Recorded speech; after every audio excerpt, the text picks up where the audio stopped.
আমরা জুলাই সকলের অবস্থান থেকে আমরা দেশের ন্যায় বিচার প্রতিষ্ঠার লক্ষ্যে আমরা কথা বলেছি, আমরা প্রতিবাদ করেছি, আমরা লাগাতার আন্দোলন ঘোষণা করেছি।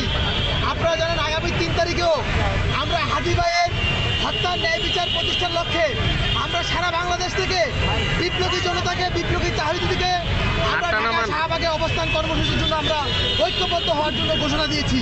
আমার ভাইরা, আমরা আজকে হাদি ভাইয়ের হত্যার ন্যায় বিচার প্রতিষ্ঠার লক্ষ্যে যখন আমরা এখানে শাহবাগে প্রোগ্রাম করতেছি, আমার মানসিক জরুরতার কারণে আমি প্রস্তাব করার জন্য শাহবাগের থানায় আমি প্রস্তাব করার জন্য যাই। এরপরে ফুল দোকান থেকে আমাকে 3টি হায়েস গাড়ি আমাকে তুলে নিয়ে ওই যে ইব্রাহিমের গেইটে সেখানে 3টি হায়েস সেখানে আমাকে গাড়িতে তুলে এবং আমাকে তুলে নিয়ে আমাকে মৃত্যু সজ্জায় করার জন্য, গোপনীয় হত্যাকাণ্ড করার জন্য আমার উপর আমাকে এইভাবে তুলে নিয়ে গাড়িতে তুলবে। তখন আমার ব্যাগের ভিতরে একটা কেজি ছিল, আমি কেজিটা আপনাদেরকে দেখাইতেছি। এটা আমার নিরাপত্তার জন্য এই কেজিটা আমি ব্যবহার করতেছি জুলাইয়ের পর থেকে, যেহেতু আমার উপরে আগেও হত্যাকাণ্ড হয়েছে। আমি চাঁদাবাজের বিরুদ্ধে, সন্ত্রাসী কার্যক্রমের বিরুদ্ধে কথা বলার কারণে আমার উপরে আগেও হামলা হয়েছে, আমাকে মৃত্যু সজ্জা করে ফেলে দেওয়া হয়েছে। আপনারা হাদি ভাইয়ের ঘটনাটা সবাই জানেন। কেন? হাদি ভাই শহরে থাকে, ঢাকা শহরে অনেক মিডিয়া। আপনারা আমাদের কথা জানেন না, আমরা জঙ্গলে থাকি। আমি পার্বত্য এলাকার ছেলে, আমি পার্বত্য এলাকা থেকে আসছি। সেখানে আমাদের মোবাইল নেটওয়ার্ক অনেক সমস্যা, সেখানে আমাদের মিডিয়ার অনেক সমস্যা, সেখানে মিডিয়াগুলো সত্য বলে না, প্রশাসন সত্য বলে না, সেখানে গুন্ডা বাহিনীদের ইশারা সব কিছু হয়। তারপর আমাকে এখান থেকে তুলে নিয়ে যখন হাইসে তুলবে, আমি এই কেজিটা দিয়ে আমি কয়েকজনকে আঘাত করে আমি সাথে সাথে থানায় চলে আসি। থানায় আসার পর থানায় অভিযোগ করি, থানার প্রশাসন তারপর সাথে সাথে যাওয়ার পর থেকে একটা হাইজও নাই, সবাই চলে গেছে।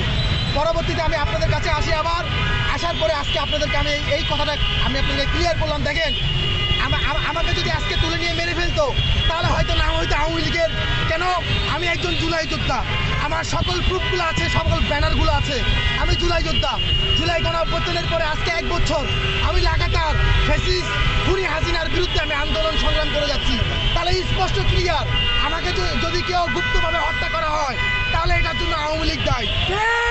কিন্তু আজকে আমি আজকে আপনাদেরকে অবগত করতে চাই, আজকের এই হত্যার জন্য আওয়ামী লীগ দায়ী নয়। আজকের এই হত্যার জন্য প্রভাবশালী বিএনপির ওই অদূত ভূঁইয়া দায়ী। ভূঁইয়ার গুন্ডা মহলরা এসে আজকে আমার উপর হামলা করেছে, ওই অদূত ভূঁইয়া দায়ী।